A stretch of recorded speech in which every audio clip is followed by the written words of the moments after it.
Lonely lumberjack paid $2 for woman with sack on her head at auction marries her when she says name. Oregon Territory, spring of 1869.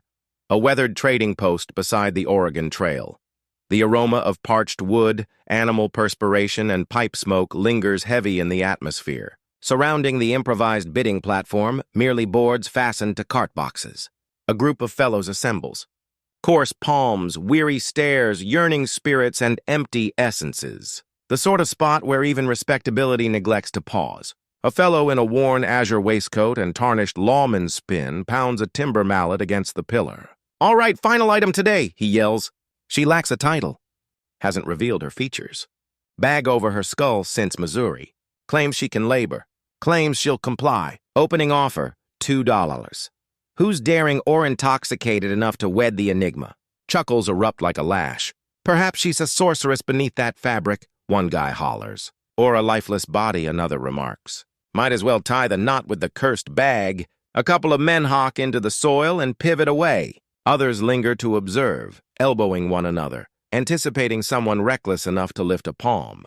Upon the timber stage, she remains motionless, shoeless, grimy, her wrists tied ahead with worn rope.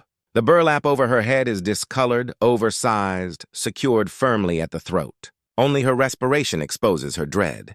It arrives swift, faint, managed, but scarcely. Her digits jerk, grip, loosen. She's worthless to anybody if she refuses to utter a word, the bidder mutters. Nobody advances. Not for an extended moment. Then the assembly divides like liquid.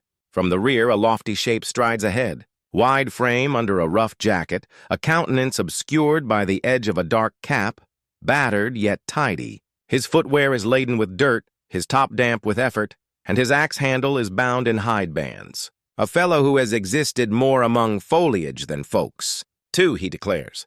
Quiet descends like flakes. The bidder narrows his eyes. "You certain, sir?" "I meant what I uttered." His tone is deep.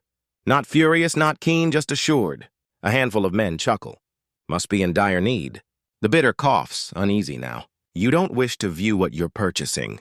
The fellow angles his head toward the female, still immobile under the bag. "I ain't acquiring a visage," he states softly. "I am wedding an individual." Even the breeze halts. Nobody chuckles now. "Name," the bidder grumbles. "Silas Boone." The occupation. "Woodcutter, Northridge." The bidder jots down. "All right. Let it be recorded that Mr. Silas Boone, inhabitant of Oregon Territory, has joined legal matrimonial agreement under the gaze of the divine and the testimony of this assembly." He thrusts the document toward Silas, who inscribes without hesitating. Then he pivots to the female.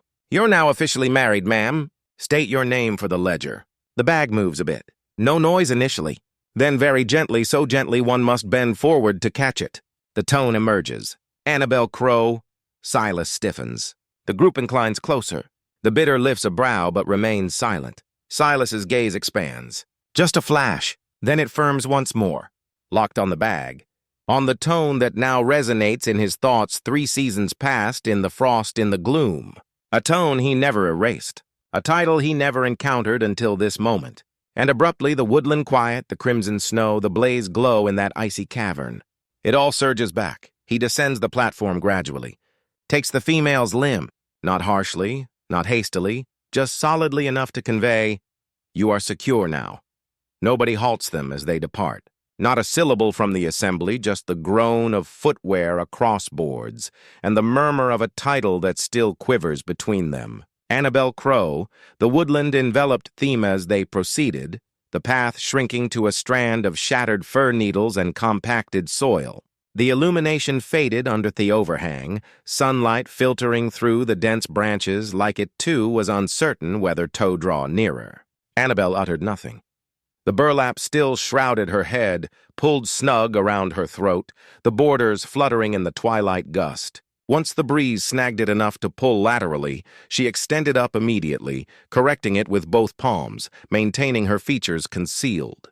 Silas Boone proceeded several strides in front, guiding the aged donkey that bore the scant provisions they had been permitted from the post. He did not glance back nor attempt to converse. He merely adhered to the path, every soughing, peering toward the foliage as if attuned to more than gusts. The quiet between them was not uncomfortable. It was a quiet sculpted from varied forms of endurance. They arrived at the hut before twilight. It was constructed from shadowy fir, not expansive, but secure, sturdy, neat, positioned against a slope of ground that shielded against the harshest of the northern gusts. There was a rock flue, a pile of logs beside the entrance, and a corroded horseshoe fastened above the structure. Silas approached the entrance, nudged it ajar with a groan, then moved aside. "You choose where you position yourself," he stated softly. "No one's going to position you anymore." Annabelle entered gradually. Her motions were wary but not feeble. She did not take off the bag. Her footfalls produced almost no noise across the even timber floor. She did not settle at the table. She huddled against the distant wall back to the space, palms resting on her knees, mute.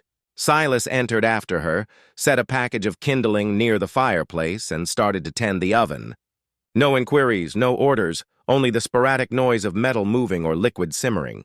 The fragrance emerged gradually, cozy, dense, genuine, something with seasoning, hint of spice bark, the tang of cured flesh.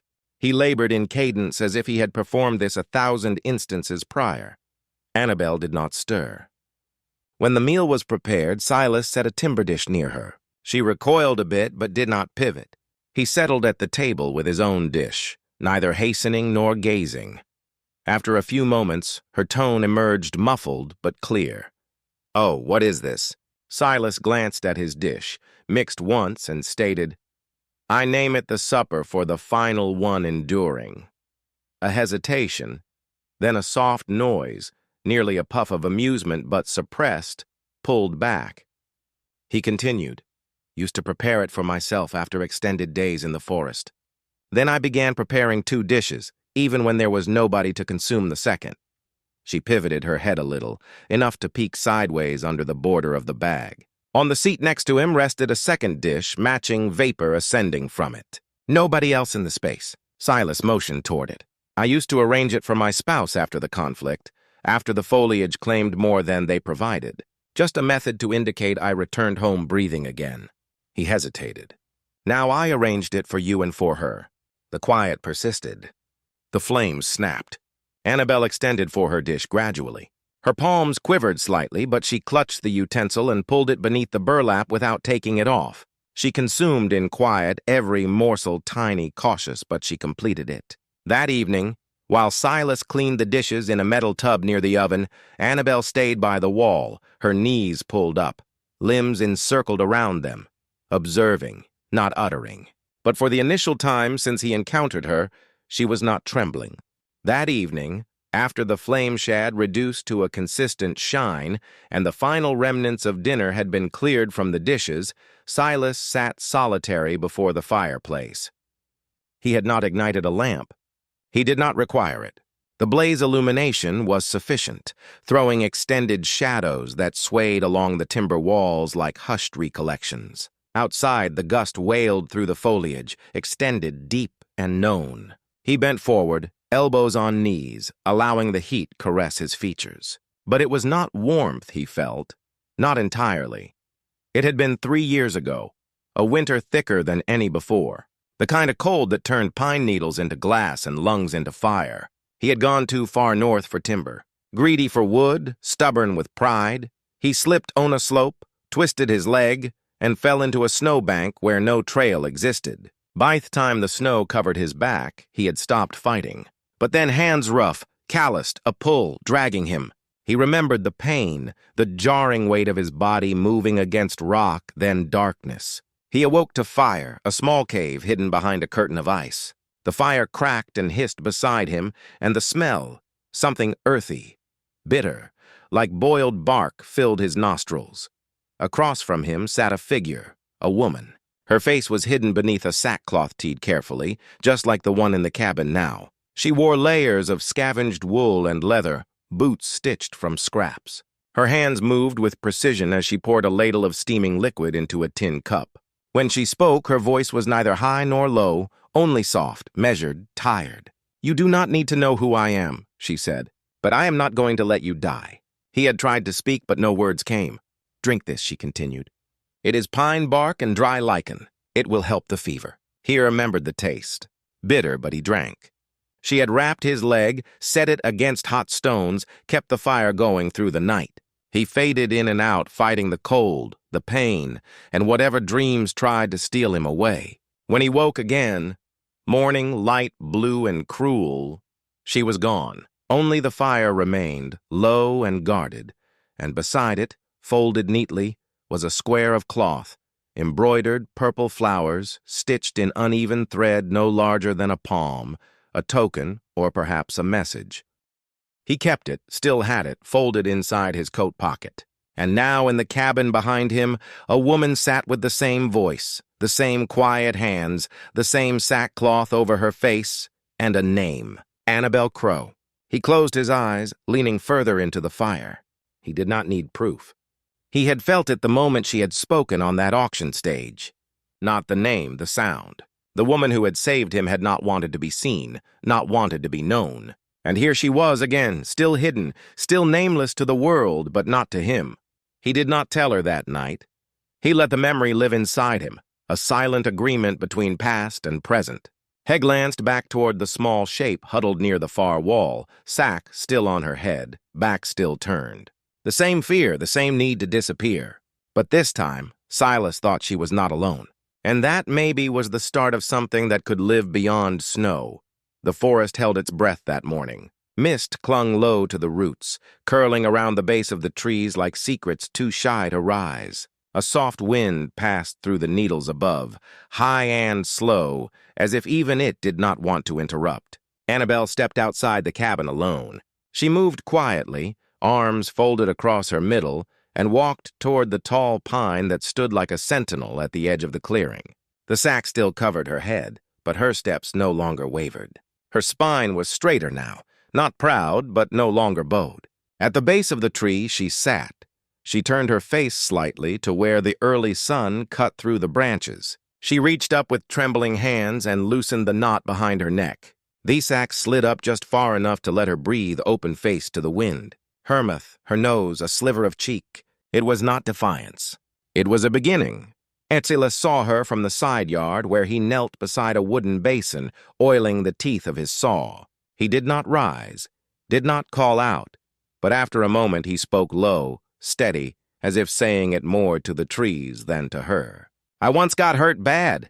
Deep winter, got turned around near Black Ridge. I should have died out there. His fingers moved over the blade, cleaning, but someone found me, pulled me into a cave, saved my life. Annabel did not turn. She wore a sack over her head, would not say her name, barely let me see her hands. He paused, but I remember her voice. He turned his head just slightly, not to face her directly, but to let his words carry fuller. Your voice sounds just like hers. There was a stillness and then a sound, the soft scratch of fabric sliding over skin. He did not move, not even when he felt her eyes on him. When he finally looked up, she was staring straight at him. The sack lay in her lap. Her face was not deformed. It was not monstrous. It was human, but it bore a mark no one could miss. A long curved scar ran from her right temple to just above the line of her jaw. Not fresh, not bleeding, but deep. Permanent, as though fingers, cruel and frantic, had tried to claw something from her that would not come free. She met his gaze, no longer hiding, but not proud either. Only bare. Her voice came in a whisper. The man who ran the boarding house where I worked, he told me I could keep a room if I gave extra. She swallowed. I said, no, he did not like that. She looked down for a breath, then back to Silas. He came at me. I fought back, pushed him. He slipped. His head hit the stove. She stared past him now into memory. Aim died. I ran. Silas's jaw tightened, but he said nothing. They said I killed him on purpose, that I lured him, that it was all planned. Her voice wavered. There were no witnesses. No one believed me. She looked at her own hands. They called me a liar, a temptress, a killer. Silas stood, wiping his hands on a cloth. Annabel went on, her tone low and even. They sold me off to pay his debts, passed me along from one hand to another like cattle. They covered my face to make it easier, to make me nothing. She looked at the sack in her lap. I wore this, so people would not look at me like I was poison, so they would not see the scar and decide what I was worth before I even spoke. She looked up at him again, eyes glassy but fierce. I did not ask to be saved. I did not ask to be bought, but I am tired of hiding. Silas did not step forward. He did not touch her. He only nodded. "Thank you," he said, "for telling me." His voice was steady, warm, real. "You did not have to, but you did." She blinked hard, but no tears fell. Only breath, and in that breath something shifted. For the first time since she arrived, she was not a shadow. She was a woman with a name, astery, and a face. And Silas had seen all three, and turned away from none. The sun crept slowly through the forest the next morning, its light golden and tentative, spilling through the narrow window above the table. Dust motes spun lazily in the beam like tiny spirits dancing between the wood-grain walls, blessing the quiet. Inside the cabin, the air was still, not with fear, not anymore, but with the hush of understanding, like breath held in space after something fragile has been shared and carefully received. Annabelle had barely spoken since the day before, but she had not reached for the sack. She no longer pulled it over her head before sleeping, no longer kept it folded at the foot of her bed like a shield waiting for battle. Her hair, untied and tangled from sleep, lay quietly against her shoulders as she rose from the cot. Her steps remained cautious, her posture guarded, but something in her presence had shifted. Something small, like the ground thawing beneath snow. She blinked at the light pouring through the window and moved toward the table, expecting the usual, a tin of coffee, the wooden bowl she washed nightly, the leftover spoon. Instead, she stopped short. There was something new waiting for her. A small mirror. It stood upright, silver-framed, aged at the edges, but polished to clarity. It leaned against a smooth wedge of pine, angled perfectly, to catch the light of the rising sun, so that it would illuminate, not expose. Beside it hung a scarf, sea green silk, faded slightly in parts, but soft and carefully folded, like it had been treasured once. Maybe still was. There was no note, no gesture pointing toward it, just the mirror and the scarf placed there, as if they had always belonged to that table, and as if she had always been meant to find them. Annabelle stared at the objects for a long time. She did not move. Not at first. The fire in the stove had gone low, and only the crackling of old pine and the occasional creak of the beams overhead filled the room. Outside, the forest began to stir, the rustle of a jaybird in the branches, the slow drip of dew from the eaves. She approached the tables slowly, as if afraid the mirror might reflect something she could not bear. But when she reached it, she looked. What she saw was not new. She had felt her face 100 times since the day her world cracked open. She knew the ridges of the scar, the path it carved down her cheek like a brand that never asked permission. Her hand lifted. She touched the mark lightly, the way one might touch a name etched into stone. Familiar, inévitable. But this time, under the sun through clean glass, she did not wuss. The scar was still there. It always would be, but so was the woman behind it. Her gaze lingered, then shifted to the scarf. She lifted it with both hands. It slipped through her fingers like river water. Cool, gentle, kind. There was care stitched into its every fiber. She brought it to her head, not to hide the scar, but to shape what others would see, to soften the outline, to take control of her own image, no doubt of shame, but of choice. The scarf settled into place like it belonged there. In the mirror, a new figure emerged. Not the hunted girl from the auction, not the ghost from the snowstorm, but a woman, full, upright, still carrying what she had lived through, but no longer buried by it. Behind her came a sound. Soft boots on plank wood. She did not turn. She did not need to. Silas stood in the doorway, one shoulder leaning against the frame. He had entered without a word, as was his way. But the look on his face was no tone of caution or surprise. It was quiet reverence. He tilted his chin toward the scarf. "That used to be my wife's," he said, voice steady. "She wore it whenever she needed to feel like herself again." Annabelle's fingers brushed the silk near her temple. "I thought maybe it would suit you too," he added. She turned slightly toward him, not flinching, not defending. He held her gaze, unwavering. Then with a voice as soft as moss and just as anchoring, he said, "Anyone who tries to make you ashamed of what you live through is blind." A beat passed, and the blind do not get to judge beauty. Her throat tightened. The tears came slow, but they came. Not sharp, not desperate, but warm. cleansing. She looked at herself again. Then gently she reached out and laid her palm flat against the mirror, meeting her reflection halfway. And for the first time in a very long time, Annabel Crow let herself be seen. The piece they had carved in the woods did not last unchallenged. It never did, not in these parts. Trouble came on horseback, riding alone beneath a sky bruised with stormlight. The man was lean, long-legged, his duster torn from trail wind and mean miles. His eyes gray, sharp, merciless, cut through the saloon crowd like a blade through ripe hide. He called himself Cutter, and Cutter was no drifter. He was a bounty hunter, the kind who could read tracks like scripture and smell secrets under boots. Rumor had drifted from the southern trail, a girl with a scar hiding in the hills, face once covered, now showing. Someone whispered she had blood on her hands and a lumberman for a shield. Cutter listened and then harrowed. By the time he reached the logging post near North Ridge, he was asking too many questions.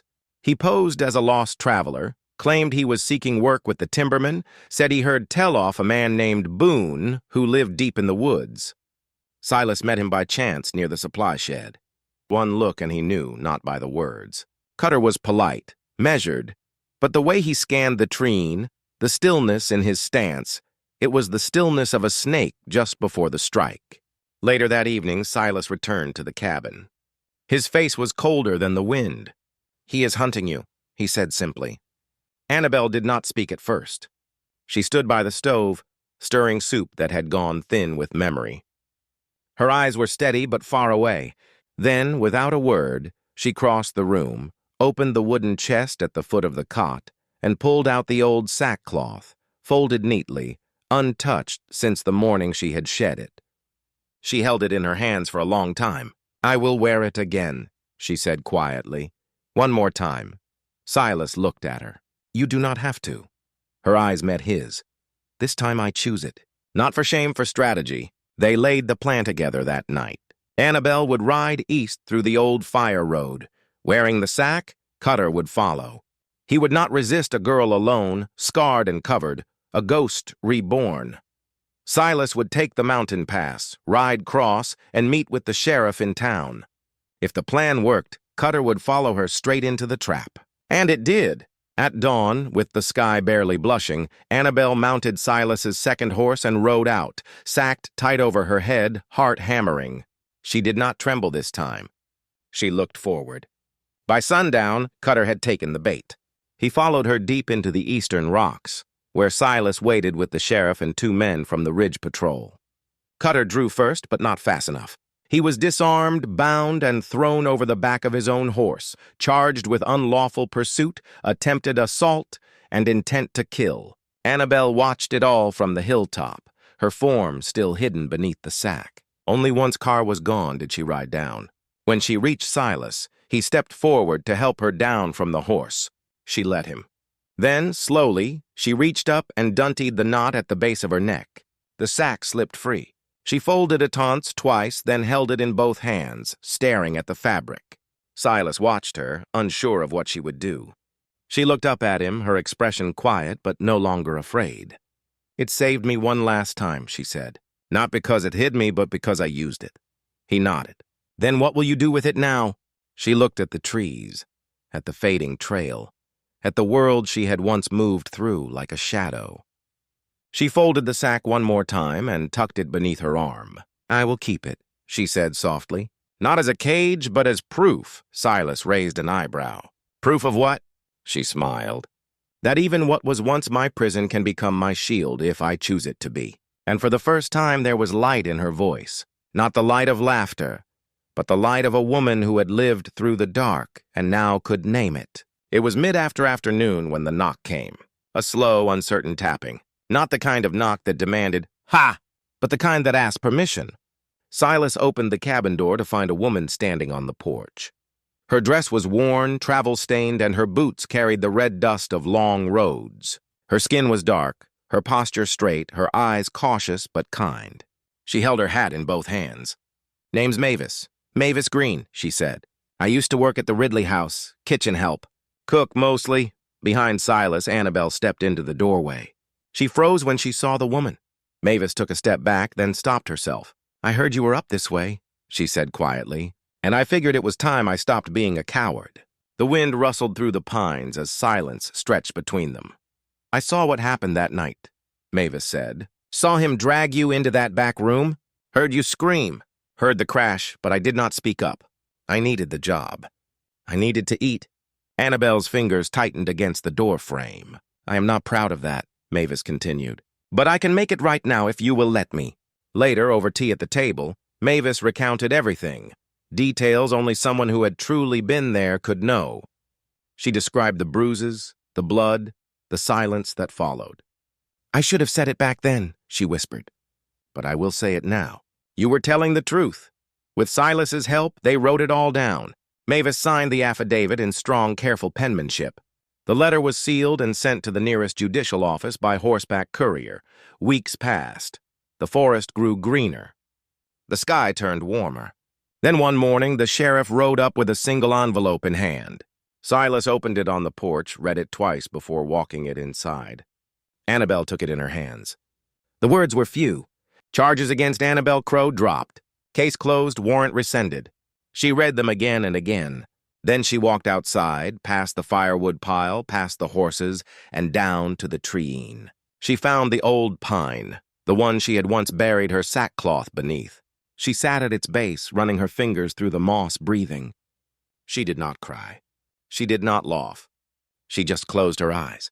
And in a voice barely more than breath, she said, For the first time in my life, I do not have to run. Justice had come, not with trumpets, not with applause, only with truth and the quiet strength of someone who had finally decided to stand beside it.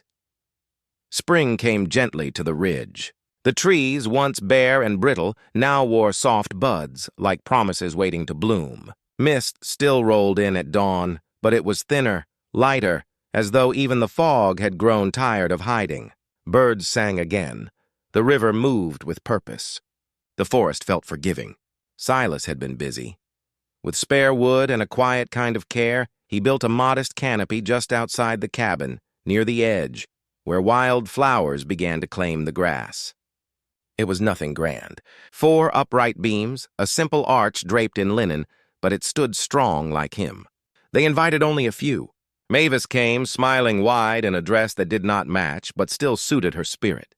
The old blacksmith from town brought a bottle of apple brandy. The shopkeeper's wife carried a basket of bread and a bouquet of mountain lavender. They were not many, but they were enough. Inside the cabin, Annabelle stood before the small mirror Silas had left for her months ago.